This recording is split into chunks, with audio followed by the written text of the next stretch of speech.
ఈరోజు తెలంగాణ గిరిజన శక్తి రాష్ట్ర కమిటీ ఆధ్వర్యంలో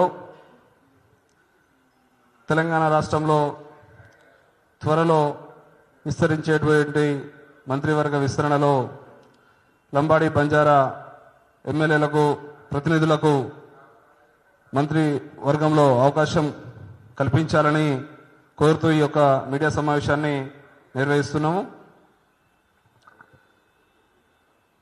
తెలంగాణ రాష్ట్రంలో కాంగ్రెస్ పార్టీ అధికారంలో రావడానికి ఈరోజు లంబాడి బంజారా బిడ్డలే కీలకమని చెప్పి రాష్ట్ర ముఖ్యమంత్రి గారు చాలా సభల్లో వేదికల్లో కూడా చెప్పడం జరిగింది. 40 లక్షలకు పైచిలుకున్నటువంటి ఇలా లంబాడి బిడ్డలు వన్ సైడ్గా కాంగ్రెస్ పార్టీకి ఓటు వేసి ఈరోజు కాంగ్రెస్ పార్టీ అధికారంలోకి రావడానికి కీలక భూమిక పోషించడం జరిగింది. ఈ విషయాన్ని గుర్తు చేస్తూ ఏదైతే సంవత్సరాల కాలంగా ఇలా మంత్రివర్గం కొనసాగుతున్నా ఏదైతే ఇంకా 6 ఖాళీలలో ఖచ్చితంగా లంబాడి బిడ్డలకు లంబాడి ప్రతినిధులకు ప్రజాప్రతినిధులకు ఖచ్చితంగా అవకాశం మంత్రివర్గంలో కల్పించాలని ఇవాళ ఏఐసిసి కాంగ్రెస్ పార్టీ అధిష్టానానికి అదేవిధంగా రాష్ట్ర ముఖ్యమంత్రి రేవంత్ రెడ్డి గారికి ఉప ముఖ్యమంత్రి బట్టి విక్రమార్క గారికి పిసిసి అధ్యక్షులు మహేష్ కుమార్ గౌడ్ గారికి అదేవిధంగా ఇన్ఛార్జ్ మీనాక్షి నటరాజన్ గారికి ఇవాళ గిరిజన సంఘాలుగా గిరిజన ఉద్యోగ సంఘాలుగా గిరిజన సంఘాల నాయకులుగా ఈరోజు మేము కోరుతా ఉన్నాము. ఇవాళ ఎప్పుడైతే తెలంగాణ రాష్ట్రము ఏర్పడిన తర్వాత కావచ్చు ముందు కావచ్చు ప్రతి మంత్రివర్గంలో కూడా ఇవాళ లంబాడి బంజారా బిడ్డలు ఖచ్చితంగా మా ప్రాతినిధ్యం ఏదైతే ఉన్నదో ఆ రిప్రజెంటేషన్ మంత్రివర్గంలో ఉండేది. కానీ కాంగ్రెస్ పార్టీ అధికారంలోకి వచ్చిన తర్వాత ఇలా సంవత్సరాల కాలంగా గడిచినా కానీ ఇలా మాకు రిప్రజెంటేషన్ లేకుండా పోయింది.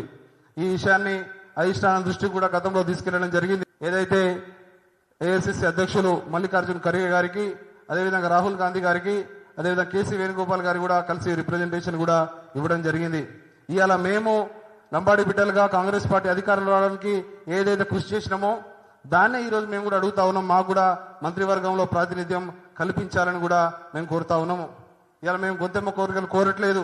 ఇవాళ మేము 40 లక్షలు పైగా ఉన్నటువంటి బిడ్డలు ఇవాళ కాంగ్రెస్ పార్టీ ఓటేస్తేనే ఇలా కాంగ్రెస్ పార్టీ అధికారంలోకి వచ్చింది.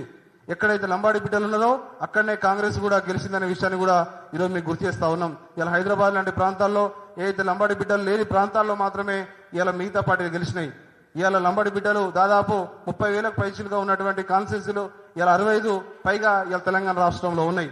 కాబట్టి ఈ విషయము ఖచ్చితంగా కాంగ్రెస్ పార్టీ అధిష్టానము ఇక్కడ ఉన్నటువంటి కాంగ్రెస్ పార్టీ ఎవరైతే అధ్యక్షులు ఉన్నారో మిగతా వాళ్ళు ఉన్నారో ముఖ్యమంత్రి గారు ఖచ్చితంగా దీన్ని మీ యొక్క దృష్టికి తీసుకొస్తా ఉన్నాం. దీన్ని మాత్రము రేపు ఉగాదికి ఇలా విస్తరిస్తున్నారని చెప్పి కూడా మనం అందరం చూస్తా ఉన్నాం. వార్తల్లో రాస్తా ఉన్నారు. ఇలా చాలా పేపర్లో రాస్తా ఉన్నారు ఏదో డిప్యూటీ స్పీకర్ ఇస్తాము ఎస్టీలకు లేకుంటే ఇంకేదో ఇస్తారు లంబాడీలకు అని చెప్పి కూడా చాలా పేపర్లలో టీవీలలో చూస్తా ఉన్నాం. దాంతో సాటిస్ఫై అయ్యేటువంటి పరిస్థితి ఇవాళ లంబాడి సామాజిక వర్గం లేదని కూడా ఇలా గుర్తు చేస్తా ఉన్నాం. ఖచ్చితంగా మంత్రి మండలిలో మా యొక్క ఎమ్మెల్యేలు కావచ్చు ప్రజాప్రతినిధులు కావచ్చు మంత్రిగా ఉండాల్సిందే అనేది కూడా ఒకసారి గుర్తు చేస్తా ఉన్నాం. కాబట్టి ఈ యొక్క రిక్వెస్ట్ ని మేము ఏదైతే మీకోసం మీ అధికారం రావడం కోసం మేము కష్టపడ్డాము ఇవాళ మా యొక్క ప్రాతినిధ్యం మాకు ఉండాలని మాత్రమే మేము కోరుతా ఉన్నాం. కాబట్టి ఖచ్చితంగా దీన్ని మీరు పాజిటివ్ గా తీసుకొని ఇవాళ మాకు అవకాశం కల్పిస్తారని కూడా ఇలా కోరుతా ఉన్నాం. ధన్యవాదాలు.